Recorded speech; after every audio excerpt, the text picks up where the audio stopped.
Hello दोस्तों, नमस्कार। मैं अपने यूट्यूब चैनल में आप सभी का स्वागत करती हूँ। कृष्ण सोहर गीत अच्छा लगेगा तो लाइक कीजिएगा, नए मेरे चैनल पर तो सब्सक्राइब कीजिएगा और कमेंट में बताइएगा कैसा लगा मेरा गीत।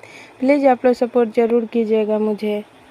कहाँ में कृष्णा जी के जन्म भइले, कहाँ बधैया बाजे, कहाँ बधैया बाजे हो। ए लालना कहाँ के देवता आनंद भइले, महल उठ सोहर हो। कहाँ में कृष्णा जी के जन्म भइले, कहाँ बधैया बाजे, कहाँ बधैया बाजे हो। ए लालना कहाँ के देवता आनंद भइले, महल उठे सोहर हो। मथुरा में कृष्णा जी के जन्म भइले, गोकुल में बधैया बाजे, गोकुल में बधैया बाजे हो। ए लालना अशोक के देवता आनंद भइले, महल उठे सोहर हो। ए लालना अशोक के देवता आनंद भइले, महल उठे सोहर हो।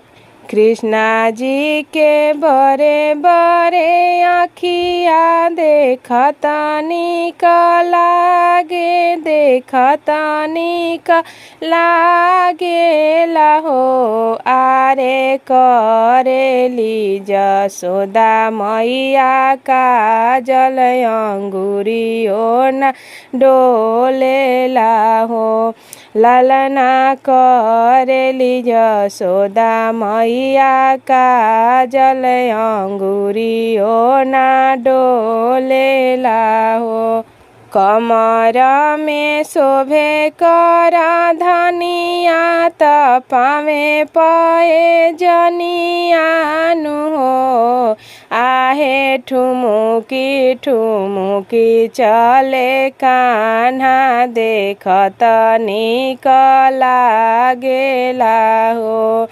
कमर में शोभे कर धनिया, त पावे पए जनियानु हो। आहे ठुमुकी ठुमुकी चले कान्हा, देखत निक लागेला हो।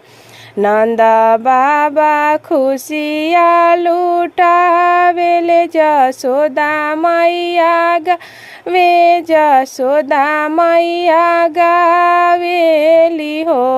लालना ठुमुकी ठुमुकी चले कान्हा, देखत निक लागेला हो। लालना ठुमुकी ठुमुकी चले कान्हा, देखत निक लागेला हो। कहाँ में कृष्णा जी के जन्म भइले, कहाँ बधैया बाजे, कहाँ बधैया बाजे हो। लालना कहाँ के देवता आनंद भइले, महल उठे सोहर हो।